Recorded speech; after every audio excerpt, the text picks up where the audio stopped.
너무도 중요하니까 한 말씀 더 붙여서 말씀드리겠습니다. 다시 긴장을 늦추면 코로나 재앙 다시 또 올 수 있습니다.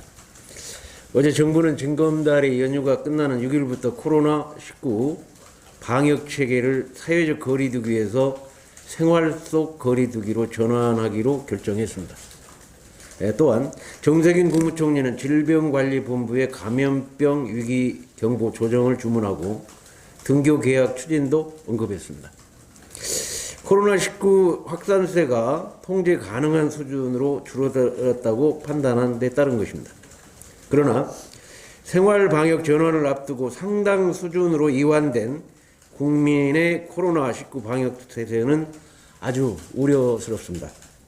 지난달 30일부터 이어지고 있는 황금 연휴 동안 강원도와 제주도는 마스크를 벗은 인파로 북적이고 있고 주점, 클럽 등은 문전성시를 이루고 있습니다. 이처럼 느슨해진 분위기가 2주 뒤 최악의 결과로 이어지지 않을까 심히 우려스럽습니다.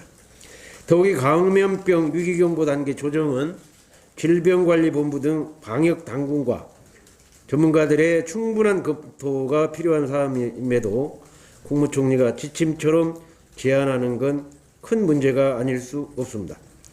생활방역 준비가 되어 있는지 의문입니다. 이런 상황에서 사회적 거리두기를 풀면 사회적 거리두기 자체가 무너지고 싱가포르가 될 게 뻔합니다. 지역사회 내에서 감염이 아예 없는 상황이 아니라서 기준에도 안 맞고 전 세계가 난리인 상황에서 해외 유입을 통해 언제든 감염이 발생하고 있는데 우리만 위기 단계를 낮추는 건 문제가 있다 이렇게 봅니다. 이재갑 한림대 강남 성심병원 감염내과 교수 얘기합니다. 싱가포르는 한때 방역 모범국으로 꼽혔지만 지난 3월 23일 개학을 강행했다가 확진자가 큰 폭으로 늘어난 바 있습니다. 방역은 부족함보다 강력함을 택해야 합니다. 결과적으로 코로나19 방역을 잘한 것으로 평가받고 있다는 점에 취해 절대 방심해서는 안 될 것입니다.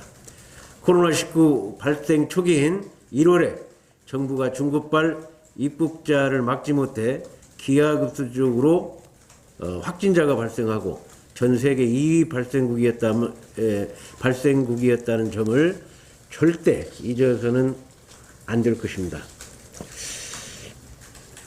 하나 대표님께서 말씀했지만 북한군의 총격 도발에도 무대응으로 일관하는 청와대와 민주당에 대해서 한 말씀 드리겠습니다.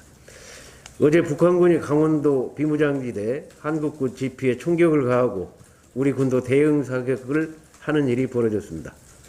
명백한 9.19 군사합의 위반으로 DMZ 지역에 도발이 일어난 건 2015년 목함지뢰 도발 이후 5년 만입니다. 혹시라도 김정은 위원장의 건재가 확인된 이후 도발을 시작하는 신호탄이라면 심각한 문제가 아닐 수 없습니다.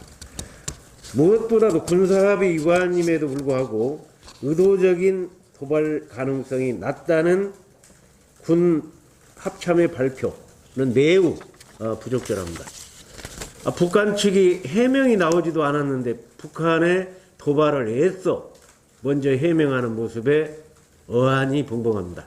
더 큰 문제는 정부 여당의 무대응입니다.